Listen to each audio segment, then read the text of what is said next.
రచన గారు, సో కవిత అరెస్ట్ అయితే జరిగింది. ఏడాదిన్నరగా జరగాల్సిన తతంకం అంతా కూడా అన్ని ఆధారాలు ఉన్నాయి, ఆవిడ ఉంది ఇందులో ఇన్వాల్వ్మెంట్ అని ఆధారాలు చూపిస్తున్నారు, విచారణలు జరుగుతున్నాయి.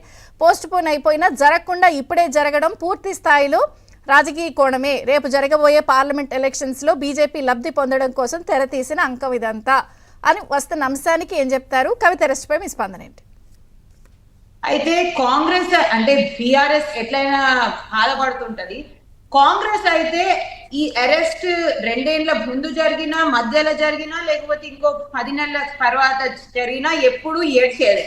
ఎందుకంటే కాంగ్రెస్ ప్రాబ్లమే ఏడుపు అన్నమాట. అయితే మీరే అన్నారు, రామ్మోహన్ రెడ్డి గారు కూడా అడ్వకేట్ అని చెప్పేసి తనకు కూడా తెలుసు. అంటే దీన్ని పొలిటిసైజ్ చేయడం అంటే ఎవరైనా చేయొచ్చు, తనకు కూడా తెలుసు.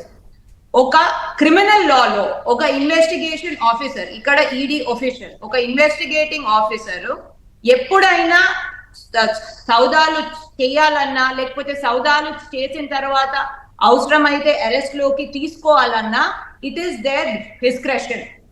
అంటే చట్టంలోనే వాళ్ళకు ఇప్పుడు చేయాలా, ఇంకెప్పుడు చేయాలా, లేకపోతే అసలు అరెస్ట్ లేకుండానే ట్రయల్ కంటిన్యూ అయ్యి కన్విక్షన్ అయిన కేసులు కూడా చాలా ఉన్నాయి.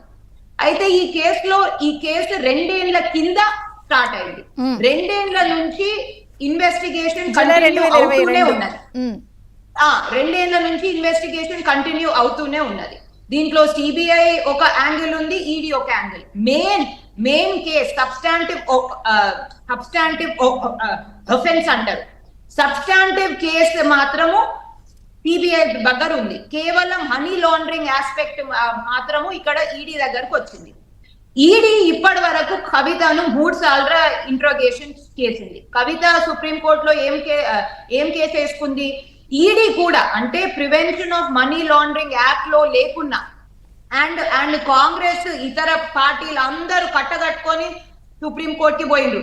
ఏంటంటే ED prevention of money laundering act చాలా స్ట్రిక్ట్ గా ఉంది, దీన్ని కొంచెము తగ్గించండి అని చెప్పేసి. సుప్రీంకోర్టు ఖరాఖండిగా సస్తేమీ లేదు. ఈకనామిక్ ఒఫెన్సెస్, ఆర్థిక నేరాలు అనేది భారతదేశంలో చాలా ఈజీగా తీసుకుంటున్నారు, మేము prevention of money laundering act ని తక్కువ చెయ్యము అని చెప్పేసి ఖరాఖండిగా చెప్పింది. అయితే ఆ prevention of money laundering act లో ఈమె ఇంటికి వచ్చి ఇన్వెస్టిగేట్ చేయడము, లేకపోతే నేను అక్కడికి రావాలా, నేను అక్కడికి రాను, ఇక్కడికి రావాలా అనేది ఏమీ లేదు. సుప్రీం కోర్టు కూడా ఖరాఖండిగా అమ్మా మేము దీన్ని నళిని చిదంబరం కేసుతోనే మేము పేల్చుతాము అని అంటూ కవిత తరఫు వాదనల్లో ఎంతగానో మీరు ఈడీ ఇన్వెస్టిగేషన్ ని నాకు అగేన్స్ట్ ఆపండి అన్నా గానీ సుప్రీం కోర్టు కేటగారికల్ గా ఆపేది లేదు, ఏమీ లేదు అని అన్నప్పుడు ఎన్ఫోర్స్మెంట్ డైరెక్టరేట్ ఏం అండర్టేకింగ్ ఇచ్చింది? రామ్మోహన్ గారు అప్పటి నుంచి అండర్టేకింగ్ పిఆర్ఎస్ వాళ్ళు కూడా అండర్టేకింగ్ ఏమిచ్చింది? మేము ఈ హియరింగ్ మధ్యలో అంటే లాస్ట్ హియరింగ్ వరకు ఆమెను ఇన్వెస్టిగేషన్ కోసం ఇంకోసారి పిలువము అని ఇచ్చింది. ఆ అండర్టేకింగ్ కూడా చాలా నారో